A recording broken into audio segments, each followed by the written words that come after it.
Mes chers frères et sœurs de la diaspora, je prends cette occasion pour vous témoigner ma sympathie ainsi que celle de tous les Camerounais épris de justice et de paix pour tout ce que vous faites.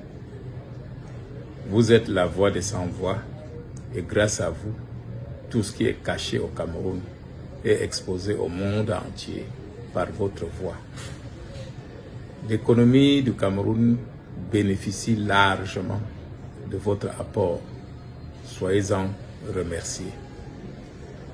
Nous sommes éloignés les uns des autres, mais nous sommes réunis dans le même combat, avec la même force pour libérer notre Cameroun des griffes des lions qui l'ont prise pour proie. Dans cette lutte, comme d'accoutumée, il y a des moments où on s'assoit pour faire le bilan et penser à la suite du combat. Comme en 2020, à la sortie de notre prison, nous avons communié ensemble à la place de la République à Paris. Nous avons échangé. Nous avons prié pour notre pays et nous avons pris l'engagement de continuer notre lutte, quoi qu'il arrive. Je voudrais donc que le 14 septembre, date à laquelle un des combattants donne un concert au Cabaret Sauvage de Paris, que nous nous retrouvons là-bas. Non seulement pour écouter sa musique qui est instructive, mais également pour montrer notre nombre à l'ogre de Paris et lui dire que ces manœuvres pour nous diviser, tant par le tribalisme que par l'infiltration de ces agents, n'a abouti à rien et que nous sommes plus que jamais unis et décidés à continuer notre combat.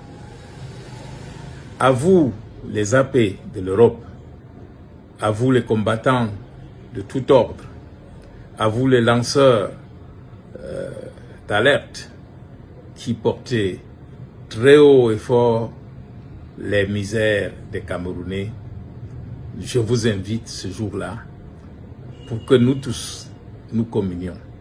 Mais je vous demande d'utiliser votre force pour inviter les autres qui ne sont pas au courant de notre lutte pour qu'ils viennent ce jour-là.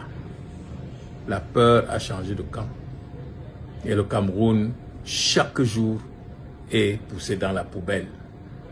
Je veux prendre pour exemple ce voyage, s'il est vrai, du président du Cameroun, qui sera accueilli à l'aéroport de Paris par l'ambassadeur du Cameroun et à l'hôtel par le directeur de l'hôtel. Ça veut dire que la France fait de sa présence un non-événement.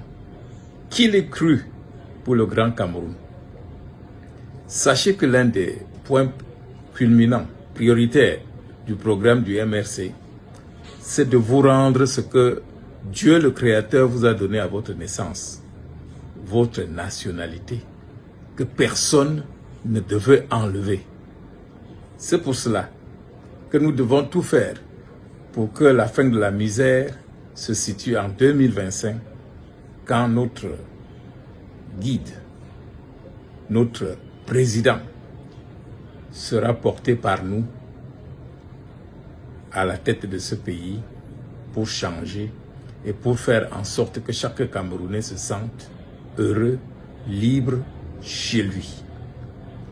Oui, mes chers frères, ce jour-là, je chanterai, mais je chanterai pour la renaissance retrouvée de notre pays en 2025 et pour l'allégresse de vous voir venir et repartir dans votre pays comme tous les autres font dans leur pays.